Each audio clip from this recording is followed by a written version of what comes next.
लिखो अगला टॉपिक त्रिविमीय कार्तीय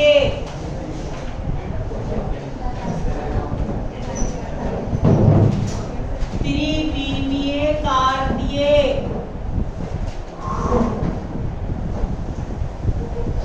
निर्देशांक पद्धति में लाप्लास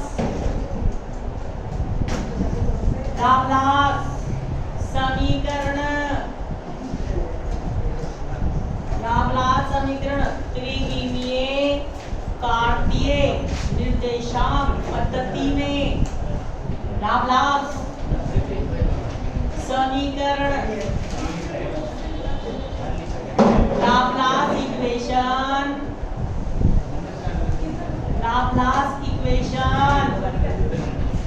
इन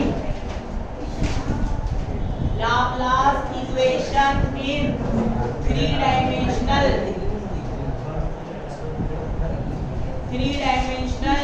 पार्शियल कोऑर्डिनेट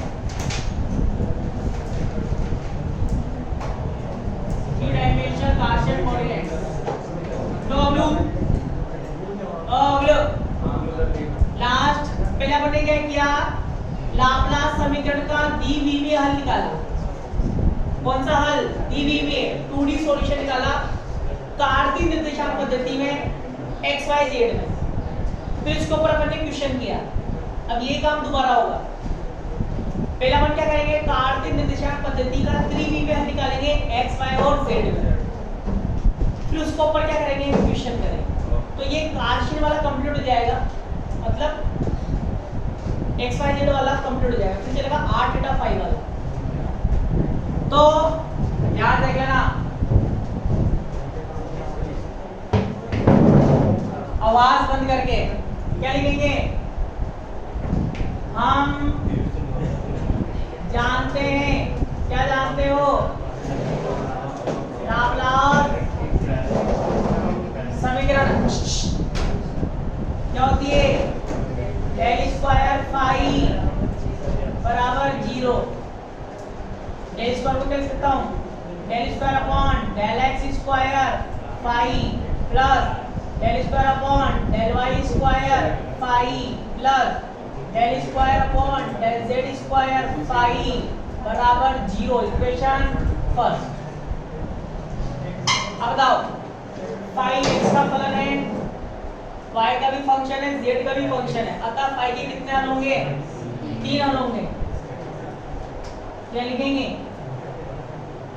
अतः फाई x y z का फलन है अतः इसके 3 हल होंगे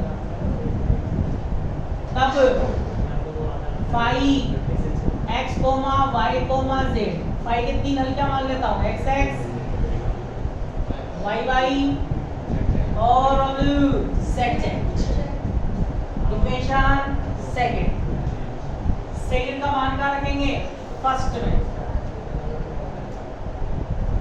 put equation second in equation first चाहते हैं सीधा सीधा अपन लिख देंगे लैंग्वेज लिखने से बढ़िया तब चर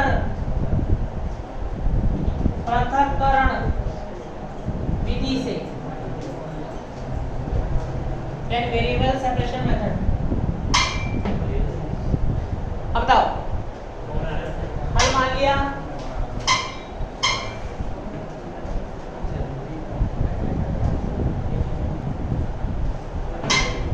ठीक है अब ये मान लिया रखूंगा x का होगा yz बाहर या y का होगा xz बाहर या z का होगा xy बाहर तो क्या आ जाएगा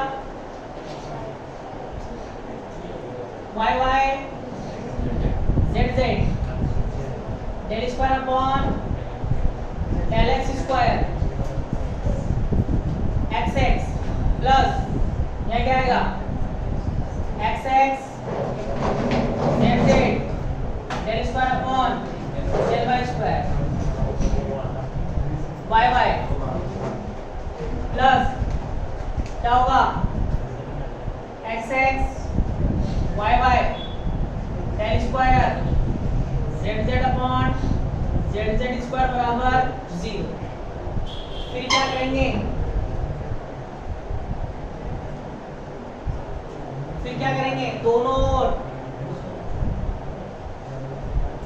दोनों ओर X X Y Y Z Z का भाग देने पर, भाग देंगे तो यहाँ क्या बचेगा, एक्स एक्स बचेगा, del square X X upon del X square, यहाँ एक्स जेड से एक्स जेड कट जाएगा, Y Y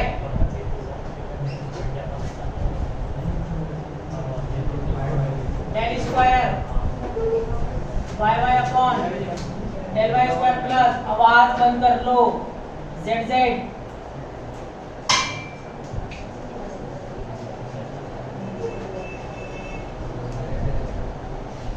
one upon Z Z del square Z Z upon del Z square बराबर 0।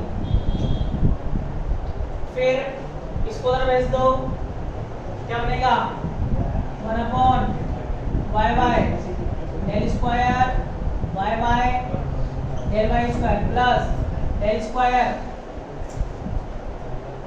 Z Z del Z square, उधर जाएगा तो minus का 1 upon X X del square X X upon del X square, equation third. आएगा क्यों नहीं आएगा, जरूर आएगा, जेड जेड, ठीक है। अब यहाँ क्या लिखेंगे, जैसे हमारे लिखा था अपन ने, उपरोक्त समीकरण का RHS x का फंक्शन है, जबकि LHS y और z का फंक्शन है। मतलब ना तो RHS LHS पे डिपेंड कर रहा है, ना LHS RHS पे डिपेंड कर रहा है। तो जब ऐसा होता है तो इस स्थिति में हम क्या करते हैं, दोनों को अलग अलग किसी नियतांक के बराबर मानकर उसको हल करते हैं। तो यहाँ लिखेंगे उपरोक्त समीकरण का RHS x का फंक्शन है, LHS y z का फलन है, अतः ये दोनों अलग अलग किसी नियतांक के बराबर होंगे। या कांस्टेंट क्या मान लेते हैं, अल्फा स्क्वायर माइनस का 1 upon X X del square X X upon del X square बराबर क्या मान लेता हूँ, alpha square, del square X X upon del X square क्या बनेगा, माइनस का अल्फा स्क्वायर एक्स एक्स, ठीक है, del square X X upon del X square plus का अल्फा स्क्वायर एक्स एक्स बराबर 0। Equation 3, equation 4, equation 5। अब बताओ क्या बन गई, द्वितीय कोटि का अवकल समीकरण। अब हम लोग सेकंड ऑर्डर की डिफरेंशियल इक्वेशन, अतः इसका हल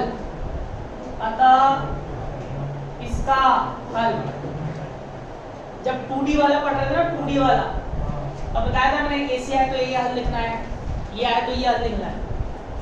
क्या बताया था, एक्स एक्स क्या आएगा, constant a1 sin alpha x plus a2 cos alpha x, क्या कहता है साइड में sin cos के रूप में भी लिखा था, इक्वल की फॉर्म में भी लिखा है। इक्वेशन नंबर 6, एक सॉल्यूशन तो ये आई, एक्स एक्स आ गया, वाई वाई जेड जेड निकालो। उसके लिए क्या करेंगे, 4 का वैल्यू 3 में पुट कर दो, पुट इक्वेशन 4 इन इक्वेशन 3। अब बताओ क्या आएगा, 1 upon Y Y del square Y Y upon del Y square plus 1 upon Z Z del square Z Z upon del Z square बराबर अल्फा स्क्वायर। अल्फा हो गया, alpha को हटा ले आओ, y को उधर ले जाओ, 1 upon Z Z del square Z Z upon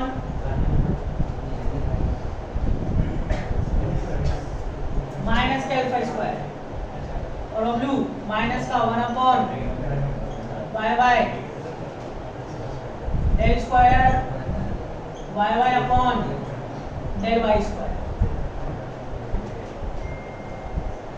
कौन सी इक्वेशन आएगी? 7। यहाँ पे वही लिखेंगे उपरोक्त समीकरण का RHS y का फलन है, y का फंक्शन है, LHS z का फलन है, अतः ये दोनों अलग अलग किसी नियतांक के बराबर होंगे। माना ये नियतांक अब क्या मान लेंगे? बीटा स्क्वायर, तो minus 1 upon Y Y del square Y Y del Y square को क्या मान लेता हूँ? Beta square. तो W इसको उधर भेज दो, del square Y Y del Y square minus के बीटा स्क्वायर वाई वाई अठीलिया del square Y Y del Y square plus beta square Y Y बराबर 0। समीकरण 8 और ये W 9। अतः इसका हल y y बराबर क्या आएगा? आप कांस्टेंट क्या मान लेते हैं? v1 क्या आएगा? Sign beta y। पहले कांस्टेंट a1 था, यहाँ कांस्टेंट अल्फा था, अल्फा किसके रेस्पेक्ट में कर रहे थे? x के, x आएगा। यहाँ कांस्टेंट हो गया v1, कांस्टेंट क्या है? बीटा, किसके रेस्पेक्ट में कर रहे हो? y के। ऐसे ही plus v2 cos beta equation 10। ये किसका माना गया? y y का। लिखो पहले तो इक्वेशन 3 तक लिखो।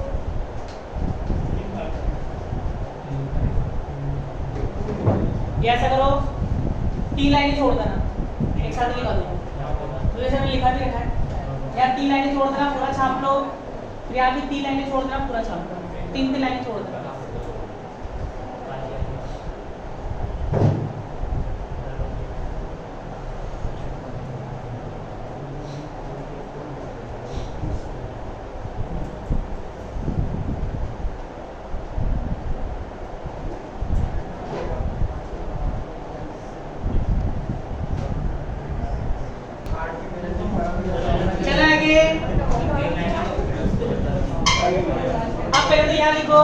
यहाँ जो तुमने 3 लाइनें छोड़ी है वहां यहाँ लिखो पहले। उपरोक्त समीकरण का RHS, उपरोक्त समीकरण का RHS x का फलन है, जबकि LHS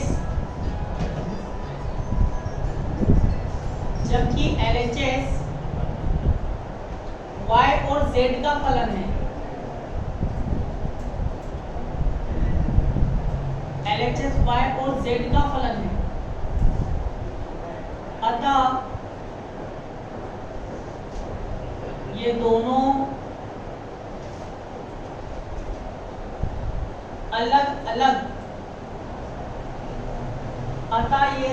अलग अलग किसी नियतांक के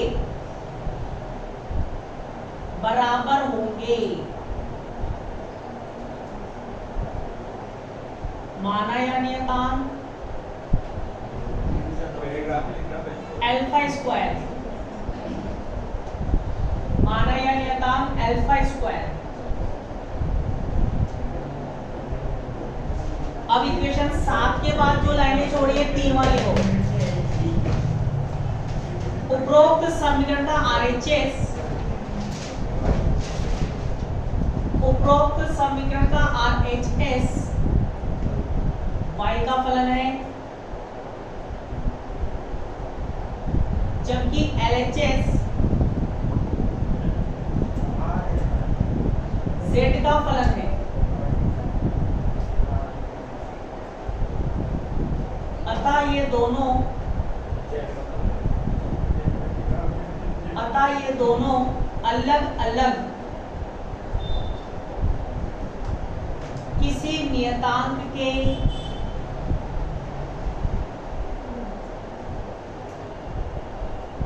बराबर होंगे।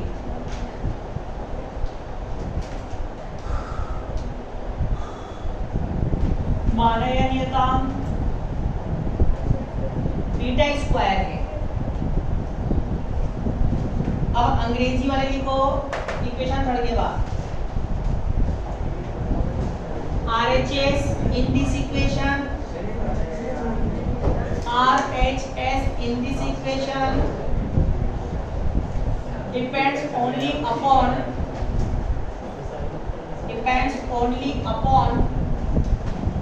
x. Similarly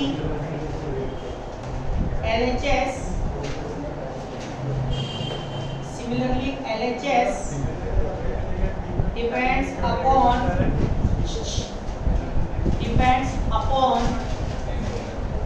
y and z.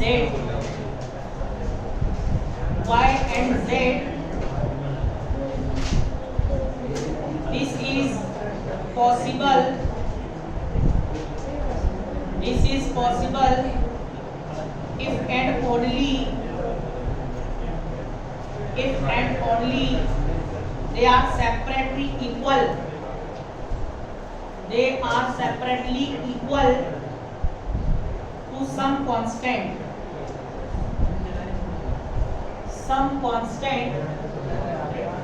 let alpha square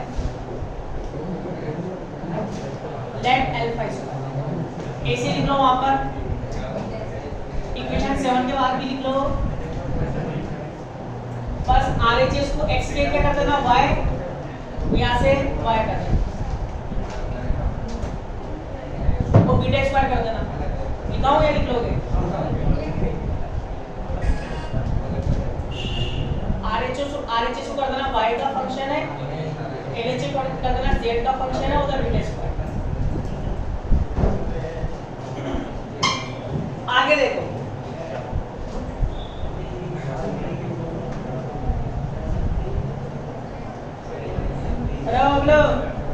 अब बताओ x x आ गया, y y आ गया,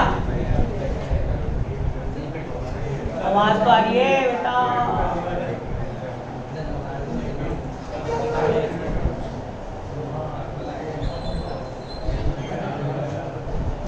आ रही है आवाज तो। अब बताओ अब लो 8 की वैल्यू कहाँ पुट करूंगा? 7। Put equation 8 in equation 7। बताओ 1/zz del square zz upon del z square minus alpha square equal में क्या है? Beta square.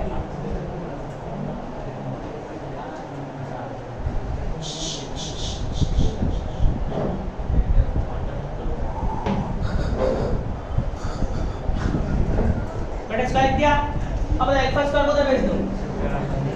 1/zz del square zz upon del z square alpha square plus beta square let alpha square plus beta square constant का square plus constant का square. बताओ 3 का square plus 4 का square बराबर होता है 5 का स्क्वायर। क्या मान लेता हूं? Gamma square. Constant square plus constant square क्या बनता है? नया constant square.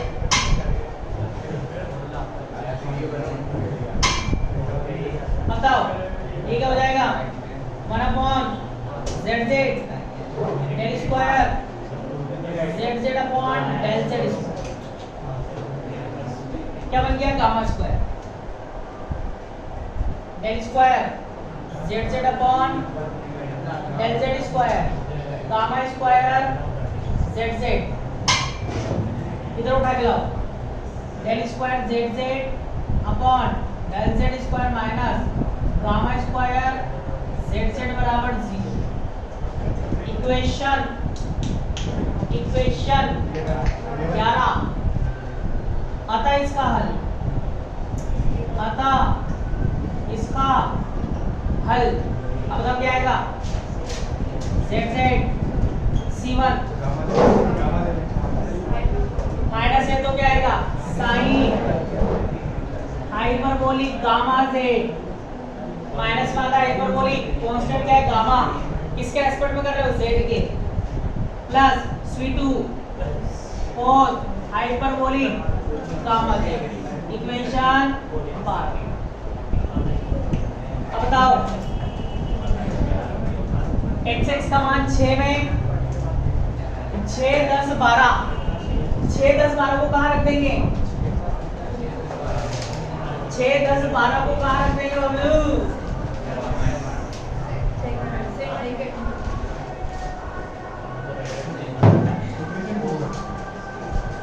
Fourth equation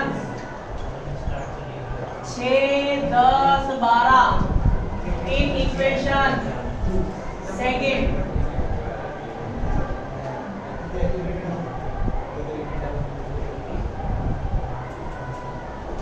sir थोड़ी देर के लिए चली गई थी, अब आगी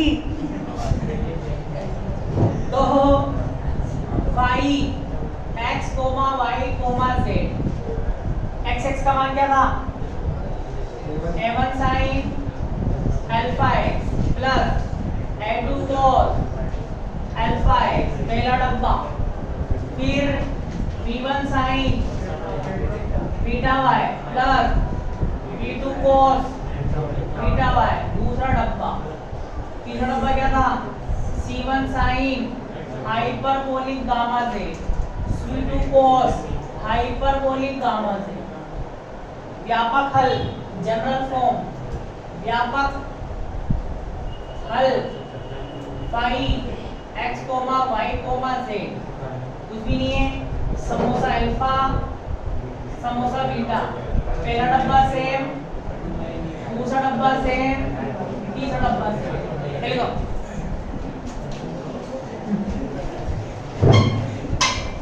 जल्दी से जल्द, ये बीटा है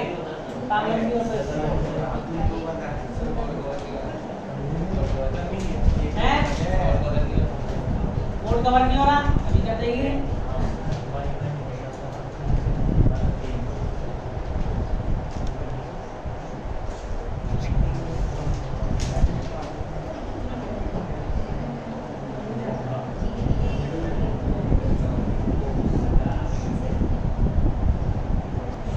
तो ये अपन ने लाप्लास इक्वेशन का 3D solution in Cartesian coordinate x y z में त्रिविमीय में निकाल लिया, ठीक है।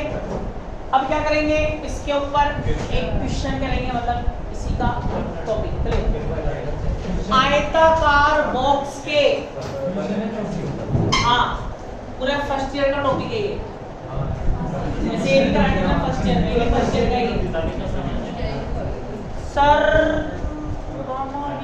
अरे नहीं आएगा, गामा क्यों आएगा, गामा किस किस का रूप है, अल्फा स्क्वायर बीटा स्क्वायर से तो गामा बन रहा है बच्चों, ये कोई सेपरेट कांस्टेंट थोड़ी है, इन दोनों से मिलकर गामा बन रहा है, तो गामा नहीं आता है, अल्फा बीटा ही आएंगे बस। चले तो हाँ, आयताकार बॉक्स के अंदर विभव, आयताकार बॉक्स के अंदर विभव, अंग्रेजी वाले लिखो electric potential inside, most important लगाना इसको 10 number, electric potential inside rectangular conducting box, rectangular conducting box संभावना है।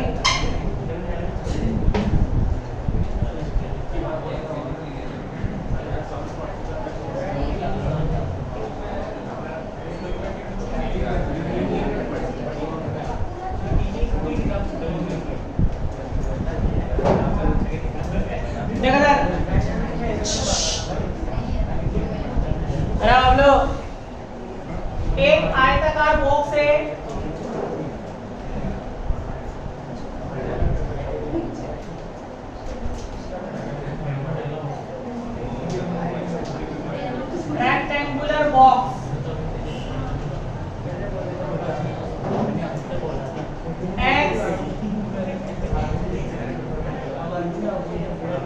y z, आवाज मत कर लो, ये मूल बिंदु ओरिजिन पॉइंट, x के अनुदिश x एक्सिस के अकॉर्डिंग इसकी लंबाई a, चौड़ाई b, ऊंचाई c, LBH क्या है इसकी ABC, लंबाई चौड़ाई ऊंचाई क्या है मामलू ABC। अब इस बॉक्स के बताओ, इस बॉक्स में कितने पृष्ठ हैं? कितने पृष्ठ हैं? 6 सरफेस है। तो सिर्फ z बराबर c,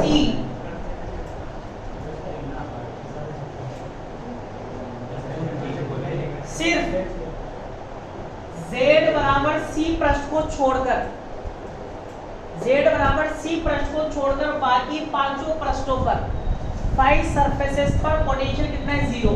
बस इस पर ही 0 नहीं है, 5 ये सब दिया हुआ है। b x, y, ठीक है। तो आपको क्या करना है, इस आयताकार बॉक्स के अंदर क्या निकालना है? विभव, अंतर विभव निकालना है। किसका उपयोग करेंगे? लाप्लास समीकरण का। क्या लिखेंगे? हम जानते हैं, क्या जानते हो? लाप्लास समीकरण क्या होती है? डेल स्क्वायर फाई बराबर 0। इसको क्या लिखते हैं? Del square upon del X square phi plus del square upon del Y square phi plus del square upon del Z square phi बराबर 0। Equation first. और बताओ फाई को, अतः इसका हल, इसका हल क्या लिखा था अपन ने? फाई x, y, z, क्या था? x y और z। Equation second. और अपन ने ये भी निकाल लिया, जहां x y z a1 sin alpha x plus a2 cos alpha x, b1 sin beta y plus b2 cos beta y, c1 sin hyperbolic gamma z, c2 cos hyperbolic gamma. Equation 3, 4, 5। सुनना ध्यान से भाई, जो विभव है ना box के अंदर 5, वो क्या है? x y z। और अपन को ये भी ज्ञात है x की वैल्यू y की और z। ये मान यहाँ रखेंगे, पोटेंशियल आ जाएगा। विभव अपने पास है, पर यहाँ पर समस्या ये है कि जो x की वैल्यू है ना, इसमें कांस्टेंट आना है a1 a2, इसमें भी b1 b2, इसमें c1 c2 अल्फा बीटा। तो ये सॉल्यूशन तो आ चुका है, पर ये कांस्टेंट के रूप में है, कांस्टेंट की फॉर्म में है। और कांस्टेंट क्या है? अज्ञात है। तो यहाँ पर क्या करेंगे? a1 a2 b1 b2 alpha beta के मान निकालेंगे। किससे? इस बॉक्स से। मतलब कितने कांस्टेंट है? 1 2 3 4 5 6 7 8 है ना। गामा तो अल्फा बीटा का ही है, अल्फा बीटा आएगा तो गामा आ जाएगा। तो बताओ कितने कांस्टेंट है? 8 कांस्टेंट है। परिसीमाएं कितनी है? बाउंड्री कितनी है?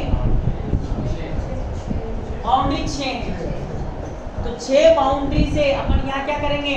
8 कांस्टेंट निकालेंगे। 8। तो पहले चित्र बनाओ, अभी ही निकाल के जाएंगे, शाम को बनाया भी पड़ेगा। मास नहीं, अंग्रेजी वाले पहले लैंग्वेज लिख लो, फोटो की जगह छोड़ दो, या पहले लैंग्वेज लिख लो, बाद में फोटो बना लो। देखो, let us consider a rectangular conducting box whose sides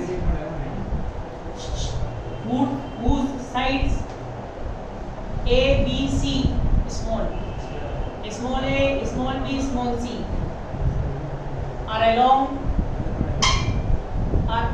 x, y and z axis,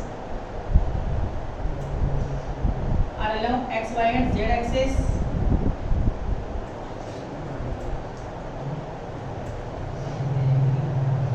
The electric potential on the faces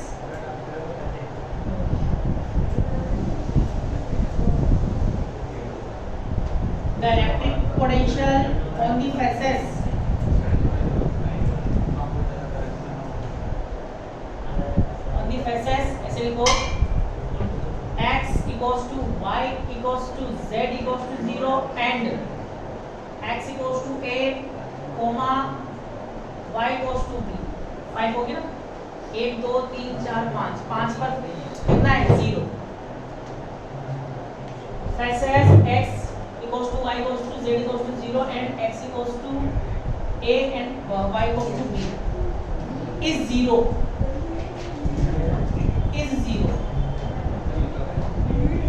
But the face z equals to c. But the face z equals to c, where the potential is,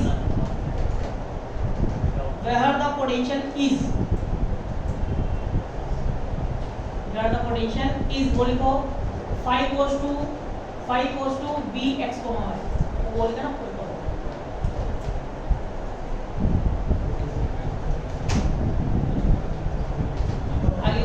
We want to find electric potential. Inside the box.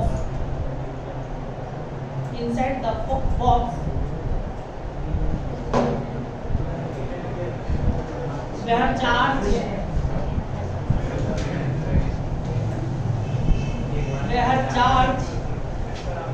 are not there.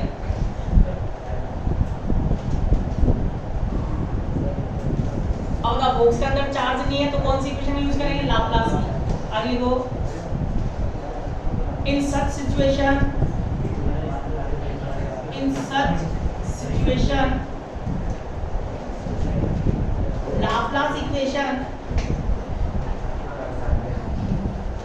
Laplace equation in 3D coordinates.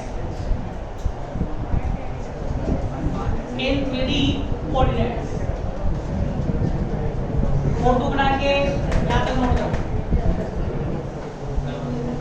Hindi वाले लिखो चित्रानुसार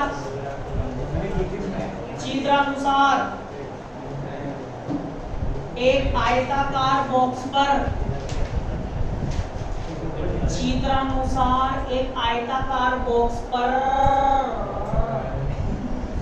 विचार करते हैं जिसकी लंबाई, चौड़ाई और ऊंचाई क्रमशः A, B और C हैं.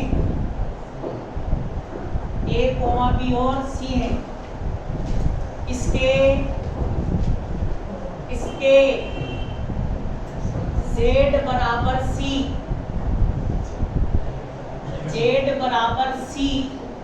पृष्ठ को छोड़कर अन्य सभी पृष्ठों पर विभव का मान 0 है.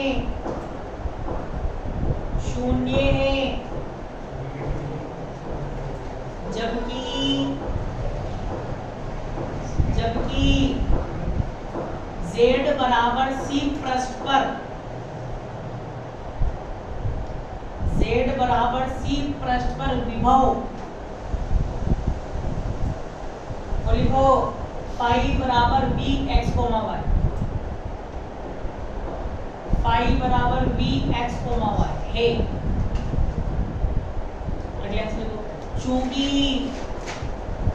चूंकि बॉक्स के अंदर कोई आवेश उपस्थित नहीं है, बॉक्स के अंदर कोई आवेश उपस्थित नहीं है, बॉक्स के अंदर कोई आवेश उपस्थित नहीं है, अतः विभव ज्ञात करने के लिए लाप्लास समीकरण का उपयोग करते हैं।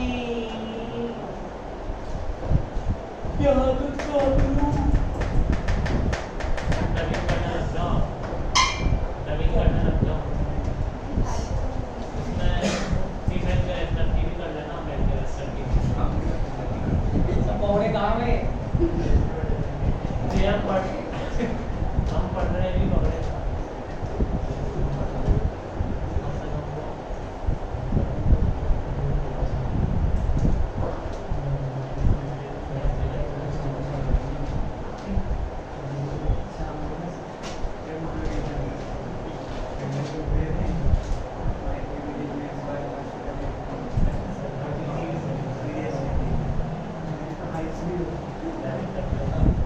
ये क्या आता है कि हमने पास तक लिखो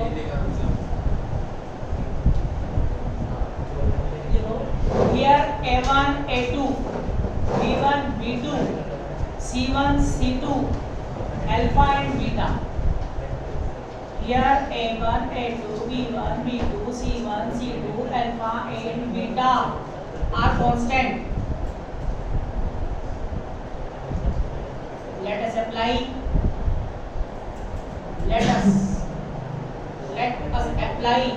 the boundary conditions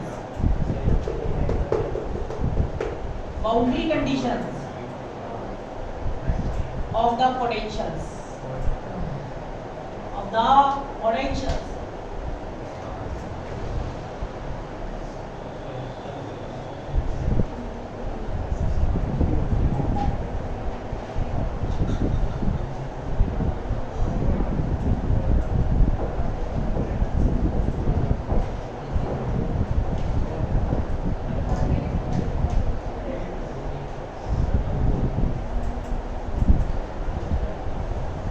हिंदी वाले लिखो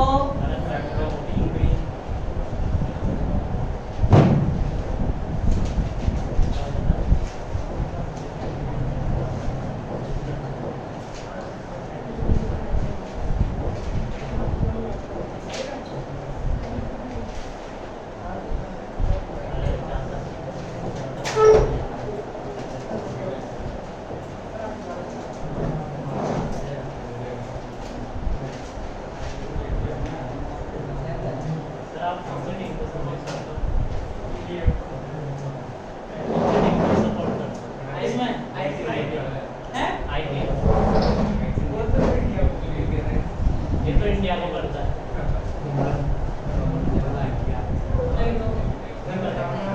बताओ ना एक्चुअल में ज्यादा इंटरेस्ट नहीं है थोड़ा धोनी की टीम कौन सी है आज ये सर तो डूब में जाती चलिए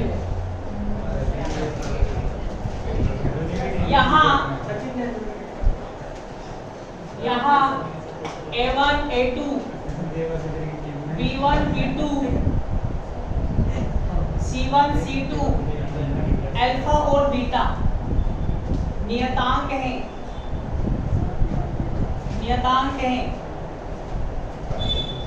अतः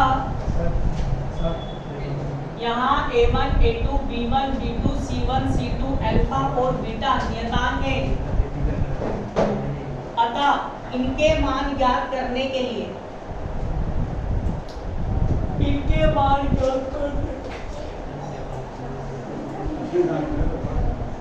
परिसीमा प्रतिबंधों का उपयोग करते हैं। परिसीमा प्रतिबंध का उपयोग करते हैं। अब सुना बबलू, कितनी परिसीमा है? 6। एक है x बराबर 0, y बराबर 0, z बराबर 0। 3 परिसीमा तो ये 3 बाउंड्री है और 3 बाउंड्री है। 3 में से इन 5 पर तो फाई कितना है? 0।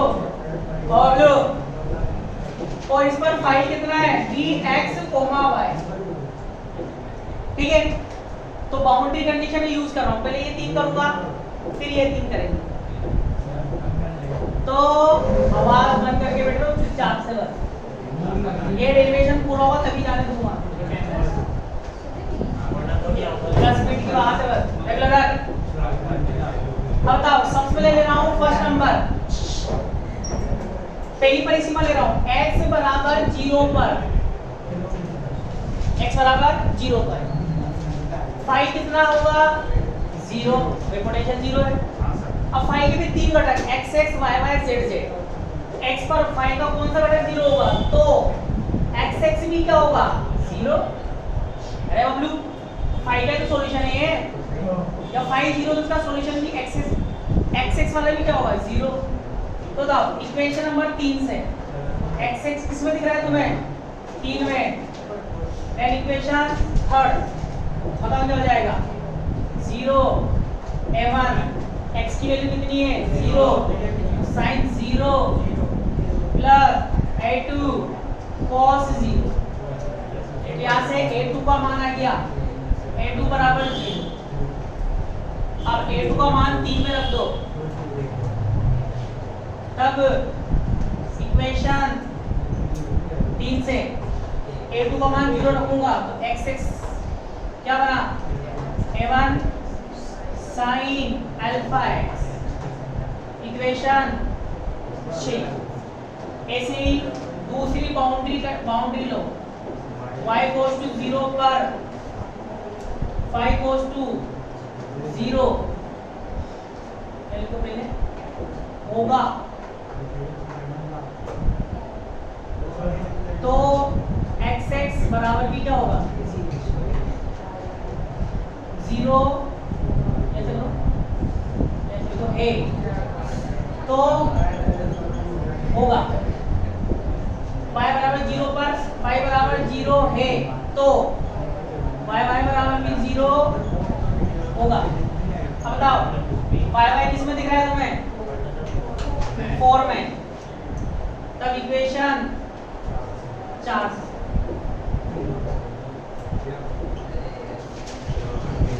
पता क्या आएगा? 0 b1 sin 0 plus b2 cos 0। यहाँ से b2 बराबर क्या आ जाएगा? 0। sin 0 होता है cos 0 1।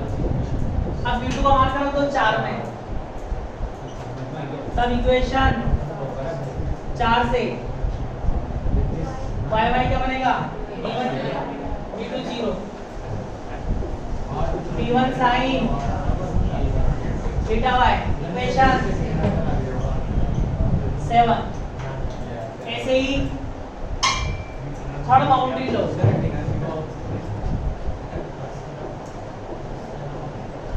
क्या लेंगे?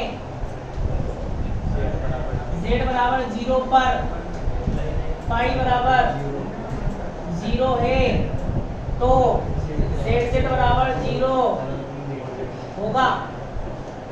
इक्वेशन तब इक्वेशन 5 से 0 c1 क्या आएगा? sin 0 plus v2 cos 0 c2 0। तब इक्वेशन 5 से z बराबर क्या आएगा? c1 sin hyperbolic gamma z। Equation कौन सी बबलू? 8। भाई तीनों की वैल्यू पुट कर दो, किसमें कौन सी दी हो, दो। पुट इक्वेशंस कौन कौन सी, 6 7 8 इन इक्वेशन सेकेंड। बताओ 5 x, y, z क्या आएगा, x का आ जाएगा a1 sin अल्फा x, या कांस्टेंट एक साथ लिख दो, a1 a2 a1 b1 c1 a1 b1 c1 sin alpha x sin beta y और अब लोग साइन हाइपरबोलिक गामा z।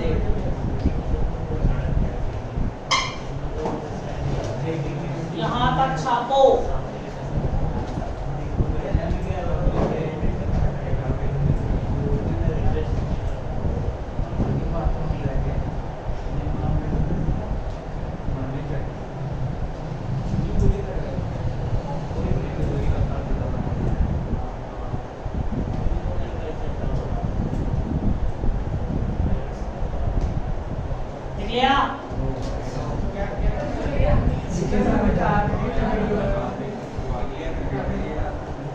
एकदम साफ साफ लिख से बच्चा।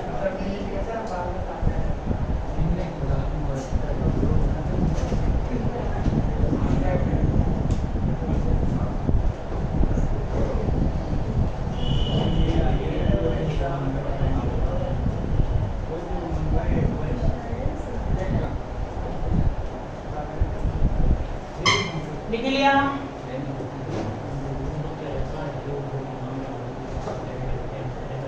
अब देखो इसको क्या लिखूंगा, 5 a1 b1 c1 constant into constant into constant. इसको क्या मान लेता हूं, नया कांस्टेंट डी।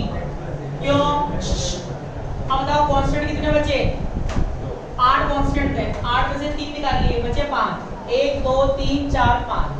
पर बाउंड्री कंडीशन कितनी बची, 3 काम में लेनी बची, कितनी 3।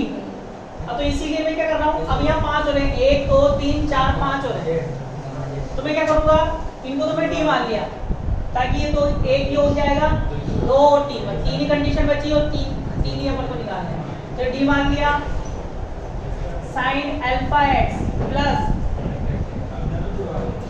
क्या आएगा, साइन बीटा वाई और साइन हाइपरबोलिक गामा की वैल्यू भी पुट कर दो। अल्फा बीटा में क्या थी, alpha square plus beta square और क्या है z।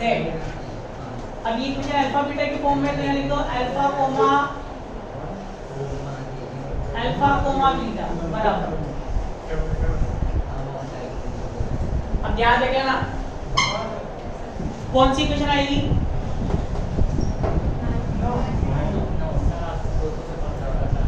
अब देखो, अब 4th नंबर की बाउंड्री ले रहा हूं, x बराबर a पर, x बराबर a पर भी फाई कितना है बबलू, 0। तब इक्वेशन 9 से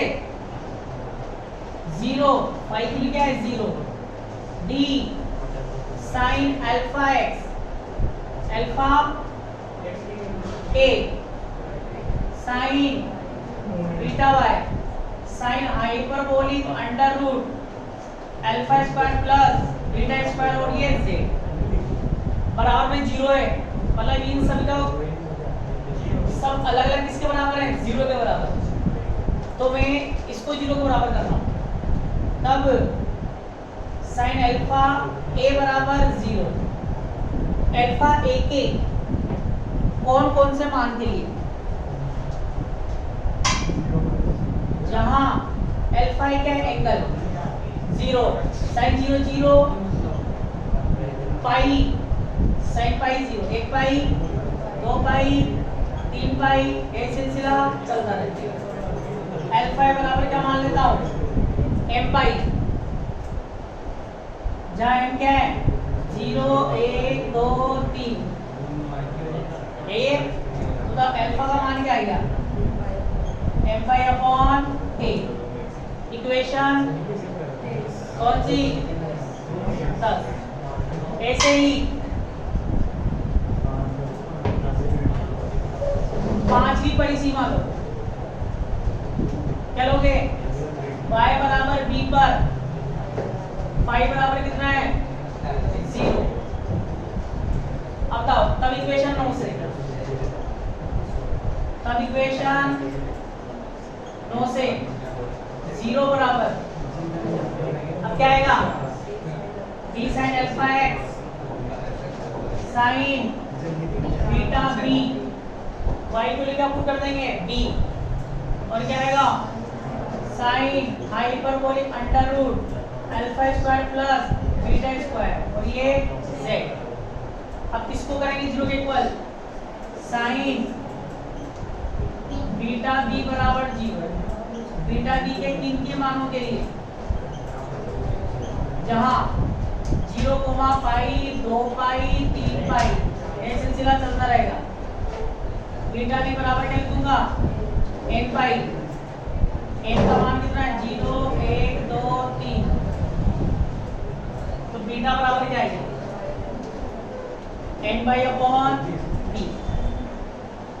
इक्वेशन 11 10 और 11 पुट कर दो 9 में, put equation 10 and 11 in equation 9। क्या तो लिखो जल्दी बस 5 मिनट के बाद। अबे z बराबर c तो बचा तो चाहिए उसमें आपके 5 मिनट बचा दिया है जैसे ब्रेक जाओ आपके लिए भी कुछ बचा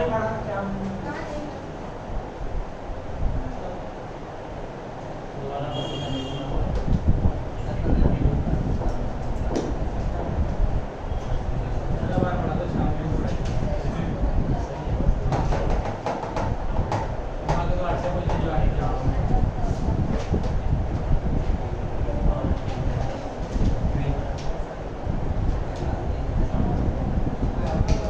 मैसेज आ जाए तो समझ जाना क्लास है क्या बढ़िया है वही मत आपकी छुट्टी का मैसेज कर दो सर हम सोच रहे हैं यूनिटी बनाने का सारे मतलब बड़ा तो 6 से 7:30 7:30 तो 7 6:30 से 7 सही है। आप जैसे नहीं 6 बजे बुलाने 6:30 बजे से स्टार्ट कर दो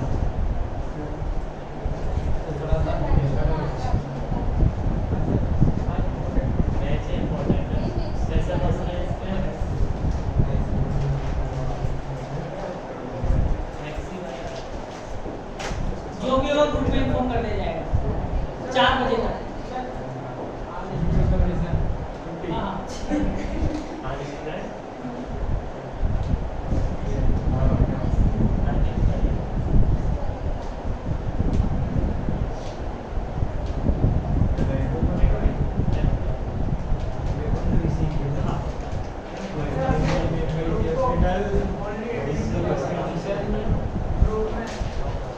फालतू पटलाया करता ना जी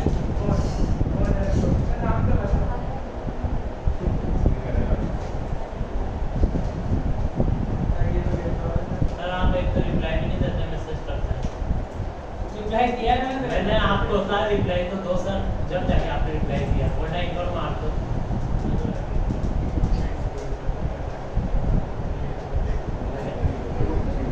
सर देखो ये तो बेस्ट रॉन्ग है ना इनपे क्या तो बिजनेस करने का सिस्टम करता था क्या इमेज रॉन्ग है क्या और इसके ग्रुप में तो गर्ल्स थोड़ी पास पटलाई करती है मेरा ऐसी करती है गर्ल्स ही करती है मेरे ग्रुप में तो नहीं आया एक ही मैसेज मतलब सर आप बस मेरे आता है आप भी तो लड़के ही हो तो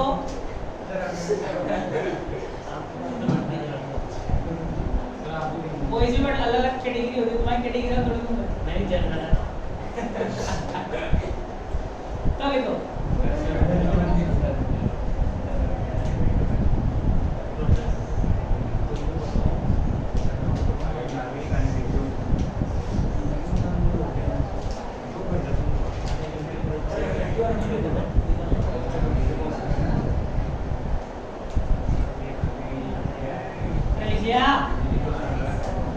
अब देखो ये वैल्यू पुट कर रहा हूँ नो में, अल्फा का मान चेंज हो जाएगा, बीटा का हो जाएगा,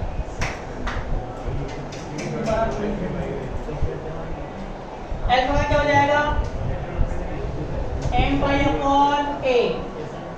देख लेना आप लोग, अल्फा का मान रख दिया m pi upon a, beta का क्या रखोगे n पाई अपॉन b। ये अल्फा हो गया बीटा हो गया, यहाँ रखोगे, यहाँ रखोगे तो पाई स्क्वायर तो कॉमन आ जाएगा, पाई की फॉर्म में अंडर रूट है ना, क्या बनेगा under root m square upon a square plus n square upon b square pi z। Equation 12 तो इसको मतलब इसका व्यापक रूप लिख लो।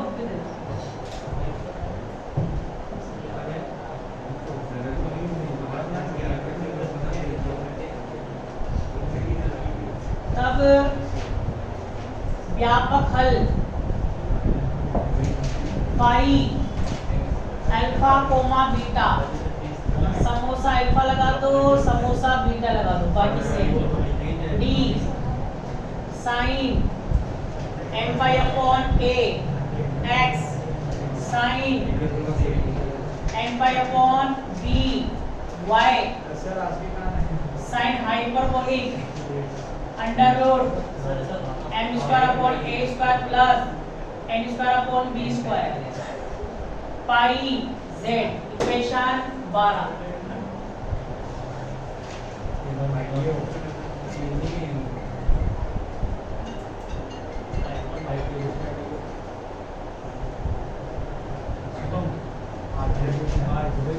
अब सुनो, अब बताओ, अब अज्ञात कौन बचा, अज्ञात कौन बचा, नॉन डी, क्या लास्ट वाला डी। अब बाउंड्री कंडीशन में एक ही बची, कौन सी लेंगे 6 नंबर की, z बराबर c पर, याद करिए ना, z बराबर c पर पाई क्या है bx कोमा y। तब इक्वेशन 12 से बताओ पाई का मान क्या हो जाएगा bx comma y, samosa alpha samosa beta D sine m pi upon a x sine n pi upon b y sine hyperbolic under root m square upon a square plus n square upon b square pi z का बन जाएगा c। अब मैं क्या कर रहा हूँ, d का मान निकालने के लिए वही जो मैंने कल किया था, उपरोक्त समीकरण को, उपरोक्त समीकरण को sine m pi upon a sine n pi upon b x y से गुणा करके 0 से a और 0 से b के बीच समाकलन करने पर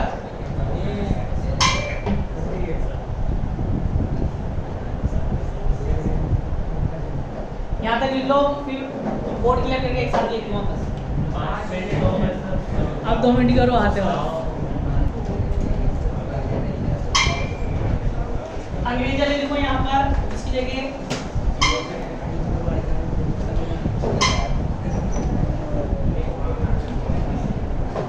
multiplying this equation ये लिखो sin m by upon a ax into sin n by b into y and integrate it with respect to variables x and y, with respect to variables x and y between 0 to a and 0 to b, 0 to a and 0 to b. अब 2 minute की और बात है, देख लो बात। अब बताओ इसको इन दोनों से इंटू करके समाकलन करेंगे। 0 से a 0 से b sin m pi upon a x sin n pi upon b y और क्या है b x comma y dx dy। इधर इंटू कर दिया, ये बन गया। अब इधर इंटू करो, समोसा alpha samosa beta D constant है, बाहर आएगा। इसको इंटू करोगे तो क्या हो जाएंगे स्क्वायर। 0 से a 0 से b यहाँ हो जाएगा sine square m pi upon a x sine square n pi upon b y और sine hyperbolic under root m square upon a square plus m square upon b square pi c। अब बताओ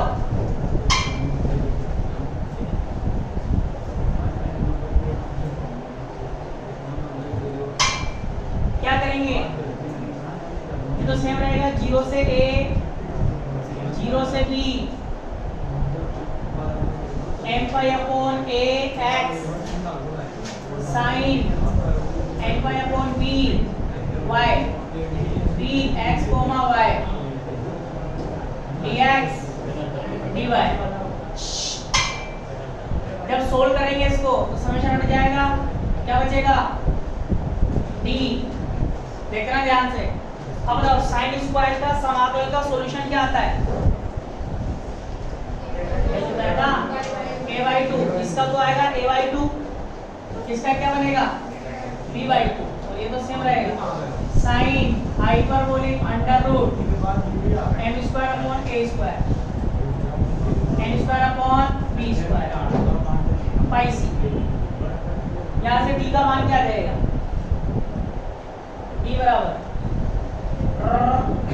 2 2 जा 4, 4 का चल जाएगा यहाँ पर 4 0 से a 0 से b sine m pi upon ax sine n pi upon b y dx comma y dx dy upon में क्या आएगा ab sine hyperbolic under root m square upon a square plus n square upon b square pi c। ये d का मान है। इसको solve नहीं करना है, इतना लिखना है एग्जाम में भी। और कहीं और यहाँ तक और लिखा जाएंगे तो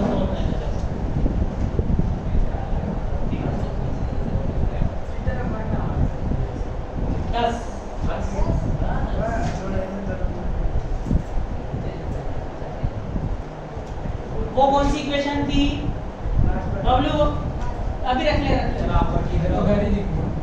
हाँ मैं भेज दूंगा अभी तेरे को, नहीं सुन रहा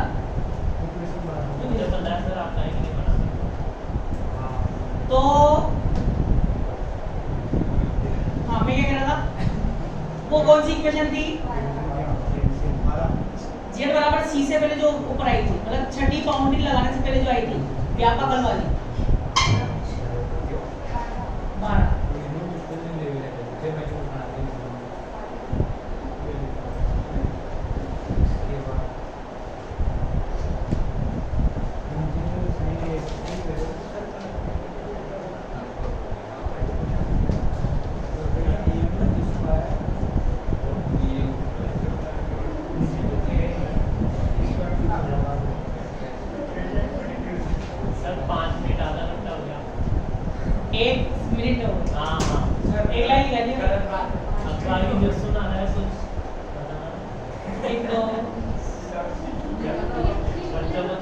पढ़ाना सर।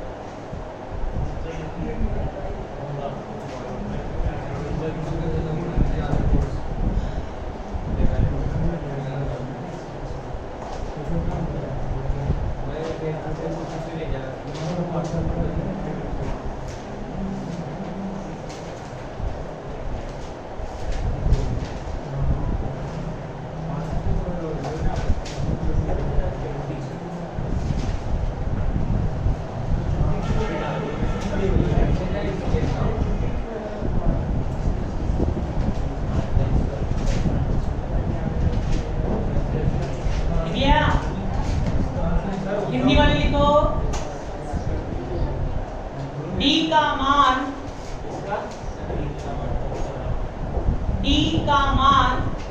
2 मिनट का बता रहा हूँ। d का मान समीकरण 12 में रखकर अभीष्ट हल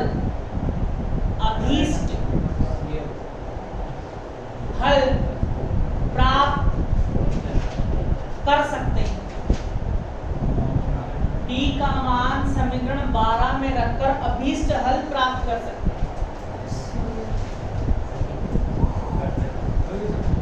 अंग्रेजी वाले लिखो 2 मिनट जाओ। Substituting this value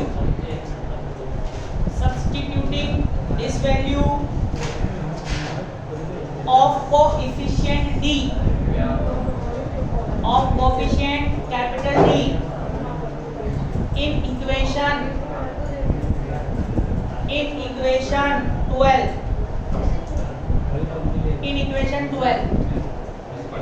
comma the potential at any point inside the rectangular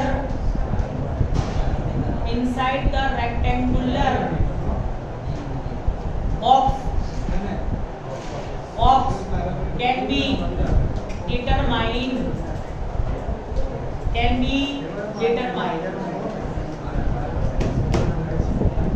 तो ये कार्तीय निर्देशांक पद्धति में लाप्लास समीकरण पूरी समाप्त हो चुकी है। इसके आगे अगली कक्षा में